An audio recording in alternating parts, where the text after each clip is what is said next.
ത്രേസ്യാമ്മയുടെ കള്ളുകൂടി നിർത്താൻ പഠിച്ച പണി 18 നോക്കിയിട്ടും മത്തായിക്ക് സാധിച്ചില്ല. ആ വിഷമത്തിൽ അയാളും കുടി തുടങ്ങി.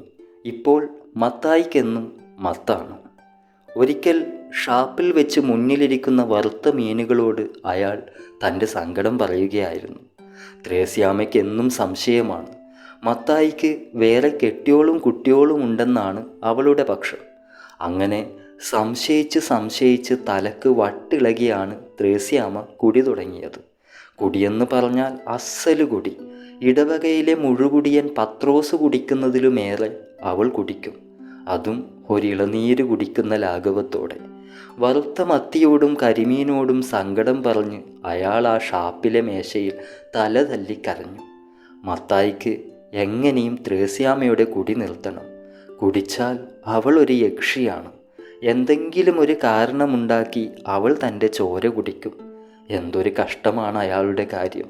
സംശയരോഗിയായ ഭാര്യ മുഴുകുടിയത്തി കൂടിയായാൽ പിന്നെ പറയാനുണ്ടോ? മത്തായിക്ക് ഒരു പരിധിക്കപ്പുറം ത്രേസ്യാമ്മയോട് എതിർക്കാൻ പറ്റില്ല. കാരണം നാട്ടിൽ പാട്ടാണ്. ഭാര്യ വീട്ടിലെ പറ്റുകാരാ എന്ന് ഇടവക മുഴുവനും അയാളോട് പറയാതെ പറയാറുണ്ട്, കളിയാക്കാറുമുണ്ട്. വറുത്ത മത്തിയുടെ ഒരു തുണ്ട് മുള്ള് ചവച്ച് തുപ്പിയിട്ട് അയാൾ അരക്കുപ്പി കള്ള് ഒറ്റ വലിക്ക് കുടിച്ചു. എന്നിട്ട് ആ പൊരിച്ച കരിമീൻ നുള്ളി നാക്കിലേക്കിട്ട് കള്ളിൻ്റെ രുചി കളഞ്ഞ് തല കുടഞ്ഞു. മത്തായിക്ക് ത്രേസ്യാമ്മയെ പിരിയാൻ വയ്യ. പക്ഷേ ത്രേസ്യാമ്മ ഓരോ നാളും കൂടുതൽ അപകടകാരിയാകുന്നു. എന്ത് പറഞ്ഞാലും നിന്റെ മറ്റോളോട് പറയാൻ പറഞ്ഞൊരു പോക്കാണ്. ചിലപ്പോൾ താടിക്കൊരു തട്ടും തരും. ഇനിയും വയ്യ. ഇന്ന് ഇതിനൊരു തീരുമാനമുണ്ടാക്കാൻ മത്തായി തീരുമാനിച്ചു. ധൈര്യത്തിനായി 1.5 കുപ്പി കള്ളുകൂടി വലിച്ചു കയറ്റിയിട്ട് അയാൾ വീട്ടിലേക്ക് ആടിപ്പോയി. ത്രേസ്യാമ്മ കുടി തുടങ്ങാൻ പോകുന്നതേ ഉണ്ടായിരുന്നുള്ളൂ. മത്തായിയുടെ ആ വരവ് കണ്ടപ്പോൾ തന്നെ അവൾ എഴുന്നേറ്റ് അയാളെ തുറിച്ചു നോക്കി. അവളെ കണ്ടയുടനെ അയാളുടെ ധൈര്യമെല്ലാം ചോർന്നു പോയി. എന്നാലും അത് പുറത്തു കാട്ടാതെ ഒരു വീർപ്പിച്ച ബലൂൺ പോലെ അവൾക്ക് മുന്നിൽ അയാൾ നിന്നു. എവിടെയും മുട്ടിപ്പൊട്ടാതെ അകത്തേക്ക് പാറി ആ കട്ടിലിൽ വീഴാൻ അയാൾ ആഗ്രഹിക്കുകയാണ്. പക്ഷേ ത്രേസ്യാമ്മയുടെ നോട്ടം പൊട്ടിച്ച് രക്ഷപ്പെടുക എന്നത് നിസാരമല്ല. ഒടുവിൽ സർവ്വധൈര്യവും സംഭരിച്ച് മത്തായി അവളോട് ഇത്തിരി കള്ള് തരുമോ എന്ന് ചോദിച്ചു. അവൾ അതിനൊന്നും പറഞ്ഞില്ല. മൗനം സമ്മതമാണെന്ന പരമ്പരാഗത വിശ്വാസത്തിലുറച്ച് മത്തായി ത്രേസ്യാമ്മയുടെ കള്ളെടുത്ത് കുടിക്കാൻ തുടങ്ങി.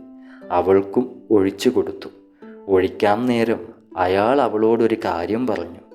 പറഞ്ഞത് കുഴഞ്ഞാണെങ്കിലും അവൾ അത് വ്യക്തമായി കേട്ടു. ത്രേസ്യേ, നിന്നെ തനിച്ചാക്കി ഇറങ്ങിയതിൻ്റെ വിഷമം കൂടി നീ എനിക്ക് തരല്ലേ മോളെ.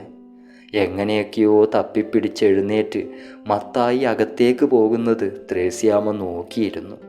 അയാൾ പോയാൽ പിന്നെ അപ്പൻ തന്ന വീട്ടിൽ താൻ തനിച്ചാകുമെന്നോർത്ത് അവൾ ദുഃഖിക്കുകയാണ്. അയാൾ ഒഴിച്ചു വെച്ച കള്ള് കുടിക്കാൻ അവൾക്കന്ന് തോന്നിയില്ല. മത്തായി നഷ്ടപ്പെട്ടു പോകുമെന്ന് പറഞ്ഞ് കരളിൽ ആരോ നുള്ളുന്നത് പോലെ അവൾക്ക് തോന്നി. അല്ലെങ്കിലും ഒന്ന് നഷ്ടപ്പെടാൻ പോകുന്നുവെന്നറിഞ്ഞാൽ പിന്നെ അതിനോടൊരു വല്ലാത്ത കരുതലായിരിക്കും ഈ മനുഷ്യർക്ക്.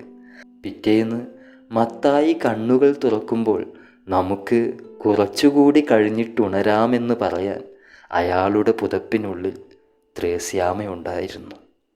Thank you. കഥ ഇഷ്ടപ്പെട്ടാൽ അഭിപ്രായം പറയണേ. Channel subscribe